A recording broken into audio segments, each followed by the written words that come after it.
What's up, Shaman King fans, and welcome to another episode of What's the Difference, the Shaman King edition. Last time, we got to see Chocolov's development in both versions of the anime, as during this time in the manga, you had development for Ren, then Horo, and then Chocolov was last. And in all versions, that in some way, shape, or form came in as Chocolov needing to face some kind of fear, whether it be in the manga and newer anime where he had committed a murder, let's not beat around the bush, and had to ultimately kind of face the actions that he took in the past. He had to take accountability for all of that. Whereas in the original anime, it was just basically him needing to work around the fears and anxieties that Ren and Horo had, and his only worry was just maybe that he's not funny, which isn't really much bite to a character, but your mileage may vary on terms of that. However, we've basically kind of exhausted the majority of the major parallel. Yep, it's officially been tapped to almost even the slightest degree, because the original anime is pretty much done where I'm at, with there being only the rest of episode 60 up to episode 64 remaining. Meanwhile, with the newer anime where we're at episode 38, they're still, including 38, 15 episodes to go. So I'll just basically point out slight parallels in regards to what actually happens in terms of the finale of the original anime, as I go over mostly the comparison of the newer anime to the manga, as the newer anime has been doing its damnness to get through as much of the manga's content as possible. And again, your mileage may vary with that as well, because while I don't believe that the newer anime has been doing a terrible job, only really leaving out more comedic moments or extra bits of dialogue and stuff like that, and has actually been remaining fairly faithful to the manga, this point in the manga was also a time when the series' own author, Hiroyuki, was starting to kind of become a little bit uncertain with the direction that he was going. Hence the reason why a lot of the story arcs that involved Ren and Horo and Chocolov were all called epilogue. Dude was kind of trying to just end the series to a certain degree. And that's one of the sad parts about Shaman King to a certain extent. While I haven't looked deep into a lot of his reasonings, Hiroyuki seemed to have not really known where he wanted to go with the rest of the series past a certain point. With everything before this point being called an epilogue, there's another point where he tried to stop the series pretty much just dead, leave it on yet another cliffhanger until he went back, rewrote a few things, and wrapped it up. And even in terms of the rebooted anime, I've heard whispers and rumors from various different people in the comments of previous videos that apparently he had a hand in rewriting some of the ways that the story works out in terms of the newer anime. And depending on who you listen to, even with the content from the manga, they still find that the original anime was better in terms of the presentation of the story, not caring that the original story is honestly being as fully adapted as possible. And yet, it was through the final revival of the Shaman King manga that Hiroyuki all of a sudden decided to spin out all these various different spin-offs and backstories. He did prequels, sequels, left, right, and center, from the retelling that added new chapters called the Shaman King Kanzenban, or the Complete Works, the prequel Shaman King Zero, the sequel Shaman King Flowers, as well as Shaman King the Superstar, the spin-off Shaman King Faust the Eighth, and Noah Eliza, or the ones that tell the backstory of various different characters, or just storylines that ran kind of parallel to the original series, like Shaman King Red Crimson, Shaman King Marcos, Shaman King fishing and a garden. Not all of them even having Hiroyuki's involvement, but just Shaman King just seemed to explode in popularity once it had finished. Do I see that happening with this current anime going on from 2021 to 2022? Not so much. But am I just glad to have the story finally being told in its entirety? Yeah, it doesn't remove the original anime, much like how there are people who like Full Metal Alchemist, the original series, and Full Metal Alchemist Brotherhood. There's going to be people who swear by the original Shaman King and the newer Shaman King. They don't disappear just because the other one exists. But that's more than enough of an intro. Let's jump into the battle between angels. Now, in terms of the manga, the content covered starts in volume 24 with chapter 208, titled Shaman Fight, or SF, with some of the content actually coming into play in episode 56 of the original anime, titled Door of Babylon, as you have a fight between Lasso and Marco, which, I mean, it always gets me because the backstory of why Lasso has an angel is never told in the original anime, which you think would raise more questions than anything else, but I mean, they only had so much time left, and a lot of Hao's minions kind of just become fodder. Once you get to episode 60, they're just an obstacle and opposition for the good guys to fight. But we'll also be focusing on episode 38 of the 2021 series, titled Graduation. So let's jump in and see what's the difference. So we open up with a screen that kind of displays all the contestants in the Shaman Fight. It's very ambiguous in the newer anime what exactly is being displayed. Everybody's just squares. You don't really know what those squares represent, whereas in the manga it's just like you have this whole entire grid of everybody who was in the Shaman Fight. Many of them actually, I believe, were kind of cameos by some of Hiroyuki's assistants when he was working on the manga, I believe. And then the blacked out squares show that, yeah, those guys are no longer around or present in the fight anymore. It works a lot better in the manga because you have one page that shows everyone, and then you turn the page and you can see all the people who have been eliminated. Honestly, it basically just kind of comes down to Yo and his friends, the X-Laws, Hao and his forces, Gandahara, and just one more team a couple of teams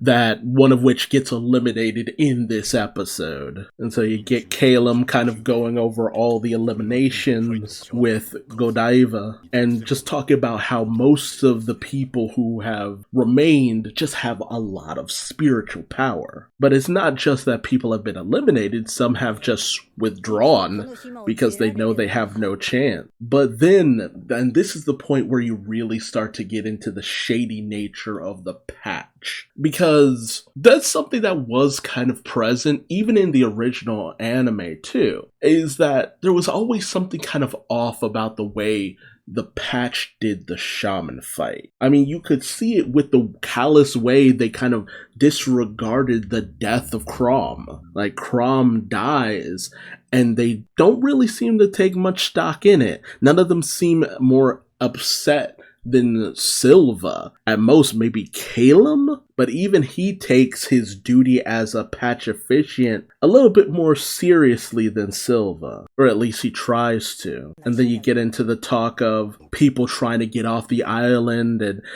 can they actually do it? Because Hao and his people are hunting their souls and the patch are just allowing this. Then again, could the patch even stop them? And then you have the likes of Necrom and Magna, who are actively assisting in harvesting people's souls to feed the spirit of fire. And you gotta love how antagonistic Magna and Necrom are being, trying to suss out any potential other traitors, just as like they consider Silva to be. And you see how much the likes of Magna actually kind of embrace the whole mindset that Hao has. It's just like, this world shall only be for the strong, this, that, and the other.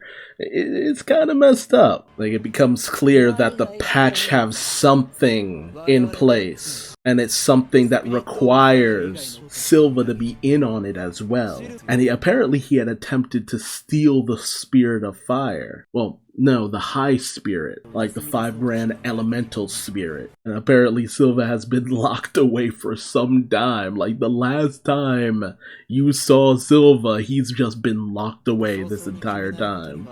And apparently they have some brainwashing ready to go in order to bring him in line, because what they're planning requires that he be present. And the patch are fully embracing this mindset of there is no good or evil. There is only the winner of the Shaman Fight, the ultimate contest of strength. And then you see one of the Shaman Fight participants, Haiti 800 versus Team Gandahara, led by Lady Sati. And then you get to pick up after the fact with Manta having seen the showdown with Yo. It's been a long time since we've gotten to just chill out with Yo and Manta. Something that the newer anime doesn't point out is the fact that Yo's kind of been spacing out for a while, and there's good reason behind that. But then you get Ryu commenting on some repairs that they've been performing, and Ryu's just like talking up like, man, did you see Team Gandahara? They were incredible. Lady Sati is something else. Then you can see Ryu's kind of become very smitten with her. It's like, she could be even stronger than Hao. And then you get Opacha, who's basically come with a message for Yo. Opacha's on her first errand. I love her little baby dance. And then Ryu's just like, okay, let's capture her. She's just like the right-hand person of Hao, basically. Maybe it'll give us some kind of advantage.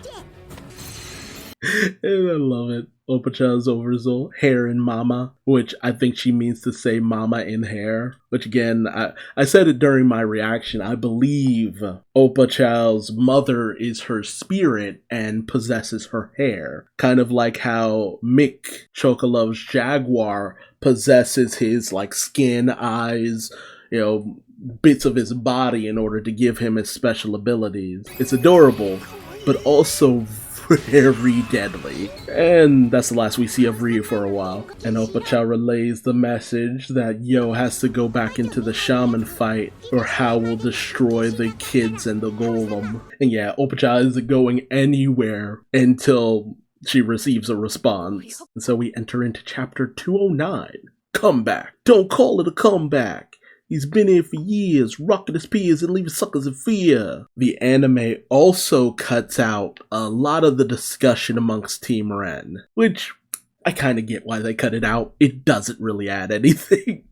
It's just to remind you that they're present, basically. But you have another scene where they seriously talk about Yo re-entering the Shaman Fight, so that kind of makes up for that loss of page. The anime mostly wants to focus on Yo not really wanting to go back on his word to Jean and the X-Laws and all of that, and he knows how badly it would go. There's a slight daydream about how Marco would react, but honestly, the image of Marco just freaking out so badly that his glasses shatter give you all the information you kind of require. You also cut away from Tamao talking about Mickey Hisa. He's up, he's about, he has the kids.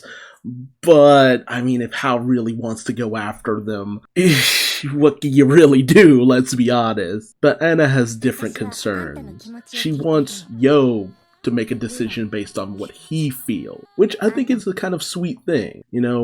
Anna cares more about what Yo wants. Not what he feels is right, not what he feels obligated to do, just what he wants. Because again, despite everything that you might think of Yo and Anna's relationship, it's mostly comes from the fact that Anna wants Yo to fulfill his dream. She's very overbearing about it, but Yo had this goal of becoming Shaman King ever since he was little so that he could lead an easy life and do this, that, and the other. I mean, Anna has control over her power. Like, even if he doesn't become Shaman King, she'd probably be fine. But this is something that Yo promised to do. It's the biggest amount of passion that Yo has ever had shown to anyone. So for him to just give up on that, it seems off. And you can tell he's off because of it, and you even have this nice moment between Amidamaru and Yo. And Amidamaru kind of calls Yo out on the fact that he's not acting how he usually is. He has a lot that's just kind of weighing heavy on him. But Yo's kind of realized just how, to a certain degree, weak he actually is in the grand scheme of things.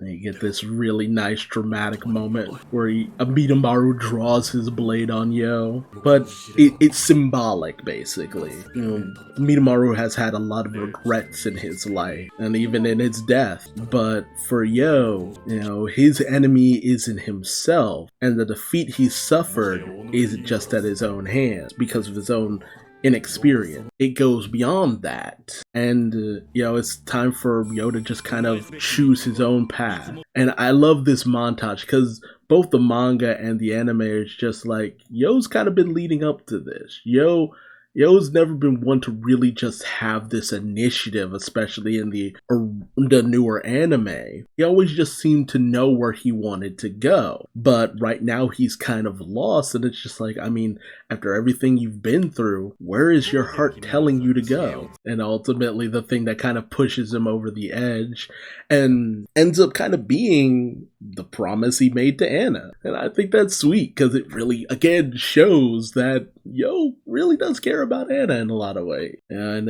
it's going to end up being something that's difficult, but, it's still something he wants to do. He doesn't want to live with regret. And thus we enter into chapter 210, back to square one. But Yo has kind of misplaced his oracle bell, so he's at a bit of a loss. But Anna knew of ultimately the thing he was going to choose. And it seems like she's being forced. It's always seemed like she's being forceful. But she also knows it's just like, this is the path you want. I'm going to make sure you take it. Because if I leave it to you, it'll never get done. Oh God, Anna sounds like my girlfriend. I can't lie. It's just like, oh God, that actually sounds like my relationship. Sometimes you need somebody behind you giving that firm kick in the ass to really motivate you to press forward and do what needs to be done in certain situations. It's like, make them come off as a bit of a nag, but they're doing it for you. And now she's gonna just start laying into him, dropping out without consulting me. Did you make a promise to me? You're trying to make a fool out of me? Apologize and apologize again. And then she drops the tenderness. It's just like, you did it to save Ren's life, and I can't fault you for that. Like I love the spiciness, but there's always that hint of sweetness that's still in there. Like, you helped your friend, there's no reason for you to regret that. But he gets no dessert. Absolutely no dessert for you tonight. It's just like, what about Marco? It'll be hard to persuade him. And she's just like, are you still planning on whining? Are you still gonna grovel? Is this ultimately the choice that you've made? She's not making a demand, she's questioning him. It's just like, you already know what you want. How are you gonna get it? It's funny too, because Yo and Anna, we all pretty much never actually see them kiss. And yet, there's always that feeling of the bond between them. But that's the one thing that the manga very much implies happens, that Yo gives Anna a kiss, but the manga implies that, and yet the anime it feels like they completely didn't notice that that's what happened when Yo went over to grab his oracle bell. Like, he straight up planted one on her. And it's just like, no, that little bit of subtlety was completely lost on the newer anime. That is such a shame. But Yo, he's gonna go back into the Shaman Fight. And now Hao knows that what he's going to do. More specifically, Lakis knows. So while Oppa-Chow has another assignment, they also cut out Lakis's comment about how it's great that the Oracle Bell also functions as a cell phone, which is kind of hilarious because when this originally took place, cell phones weren't like as like available to this degree, and yet because this was now 2003 when this was being published, despite the fact that it was also supposed to be taking place in 2000, like he makes comments about it, just like, the Oracle Bell's cool to be a cell phone, but it's too big. Cell phones are nice and small now. But just like, no, like you're breaking the immersion. It's 2000, man. You don't have that kind of technology, bro. It's time for a major reunion, as Lakith has a little bit of a secret. He's going to go see an old pupil of his. They also cut out a little bit of the goofing around with Horo and Chocolove talking about Oppa-Chow. But there still is the comment of like, okay, why is Oppa-Chow now spying on us rather than Yo? And Ren thinks of it as an insult, but he also knows that there's something deeper going on here. And there's this really important question where Ren asks Horo, would you care if Yo enters? Yeah, we're gonna have to fight him. And Horo calls him out. It's just like, Ren, are you scared? Are you scared to face Yo? And I love this moment where Ren's just like, yeah, I am. Like, that is correct. He's strong, and it's hard to tell what he's thinking. Which is just kind of like, that's why I lost to him the first time around. Like, and it's just like, yeah, it's just like someone else. How? And it's so interesting to have the two of them having this discussion that really puts in perspective what they think about Yo, how they feel towards Yo. You got some of that in the original anime too, but except for one moment where Ren got kind of bent out of shape because it was made to seem like Ren's emotions kind of came to a bit of a head in the original anime, and he challenged Yo to a fight, which, I don't know, I have mixed feelings about that, but it was still pretty cool to have them just try to settle things one more time. But the moment it came in the original anime just felt like, Ren, dude, we ain't got time for this, bro. You know, their reluctance to face him, but, you know, they still like him, they still want him to have a chance. You know, Ren still wants to prove himself in combat, not through just him Yo being eliminated through such a weird way. And then we get the moment of truth. Marco's just like, you can't beg your way out of this. And so Yo's just like, okay, I'll use force, I guess. And so we enter into chapter 211. Watch out, Captain Marco. And I love it because it's just like, you can tell it's Marco's just happy because it's just like, yes, this is what he's always wanted. An excuse to kill Yo. The excuse to think that Yo is a vile demon with a wicked soul. So he sends out all the angels, and Yo just dodges all of them.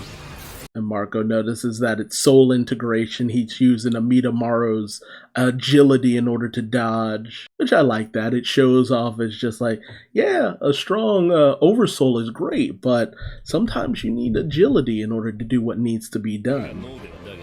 Strategy works too. Then Marco goes in, brings out the Spirit of Sword, like instantaneously. Lyserg defends against the strike. The one thing they do cut out is the other X-Laws being impressed just by how fast, Yo is in combat, and that Lyserg seems to be just as fast. And Lyserg questions, it's just like, yo, what is going on, dude? And then, cues Lyserg in on something. But, you can see the other X-Laws sweating in the manga. And, it really adds onto Marco's observation. It's just like, Yo has grown very strong.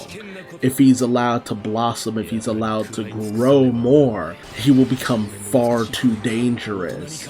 And so they all go in to try to strike him down, basically. It's very funny too because, here Yo has to go after the X-Laws in order to, have the opportunity to get back into the Shaman Fight. But in the original anime, the X-Laws went after Yo. They being like, oh, he's part of how he needs to be destroyed, this, that, and the other. They use him for bait. The X-Laws are just portrayed as so much more villainous in the original anime, whereas here they're portrayed more as, just give us an excuse. Give us the righteous indignation to end you. But they still want to be seen as the upholders of justice, so they don't directly go after Yo until they have an excuse to do so. Marco thinks that he has Yo dead to rights. While Lyserg is desperately trying to be like, no, Yo has to have a reason. There has to be more to it than this. And then Yo easily manages to dispatch Marco's angel. And Yo is just like, yeah, well, I've already learned my lesson for being too soft sometimes. And something they also cut out of the anime is that Lakista's been watching. He's just been sitting in a chair watching from a nearby boathouse. And so we enter into chapter 212, Annihilation. Lyserg is taken off guard and just like, but it shouldn't have the power to do something like that. Weren't the other angels pinning down his oversoul? And it's revealed that, it seems like Yo has two oversouls, but it's actually his dad's oversouls. It was all a diversion. And so the other X-Laws go in, pissed off that they got tricked so easily. But Yo is determined not to lose, and easily just manages to dodge all of their attacks like they're nothing. And he's heading straight for them, and it looks like he's gonna smash the ship, only for Marco's angel to defend, having instantly reformed. And then Yo makes the cardinal sin of calling Marco the leader of the X-Laws. And Marco's just like, no, the leader of the X-Laws is Jean. How dare you be so insolent? You deserve 100 deaths. Which takes everyone off guard with the way that Marco is losing it. Like, he is flipping. And Yo doesn't even understand. It's just like, weren't you the captain of the X-Laws? Doesn't that make you the leader by proxy? And then enter Lakith, who makes it known that he knows some things about Marco. While the other X-Laws want to just take him down, Marco knows that they're no match against him. Lakith is here to end the X-Laws, to end the organization he created. And Lakith makes it known that he's here to help out Yo, which doesn't help Yo's portrayal of not being partnered with How. And thus we enter into chapter 213, Fallen Angel. And so Dingbat's just like, okay, so you're all working together with How from the start. And Dingbat sees it just like, okay, you were just putting on an innocent act this entire time. But Dingbat specifically wants to take down Lakith because he was on the team that ended up getting Mina and the others killed. And Dingbat's angel is instantly shattered and destroyed. And then you see it.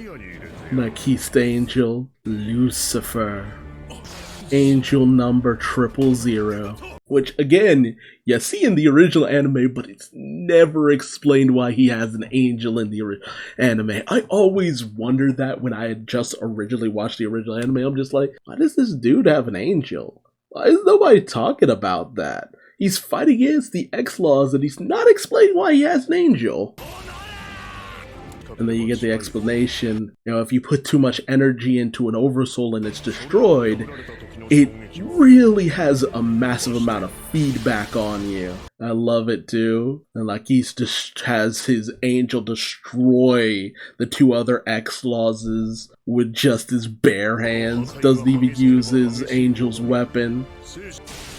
Utterly destroyed. All the angels destroyed in the blink of an eye. And Marco's just like, I warned them. Lakith Lasso, the founder of the X-Laws, the Lucifer angel, the very first. Only Marco can handle him. And Marco's just like, I won't let you destroy what I built. Lakith is just like, you can't beat me, Marco. Let's just skip the chatter and get to the fight.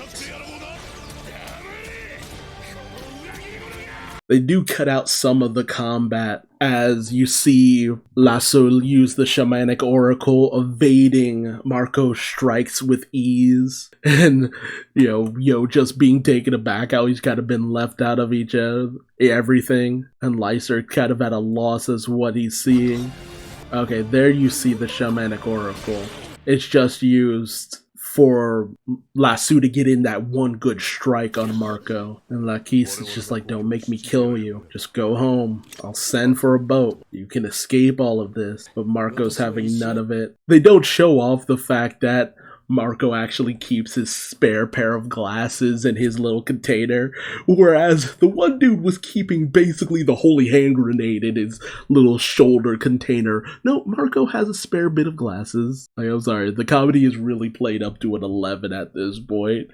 They cut out Lyserg's reaction to Marco having a spare pair of glasses. It was priceless.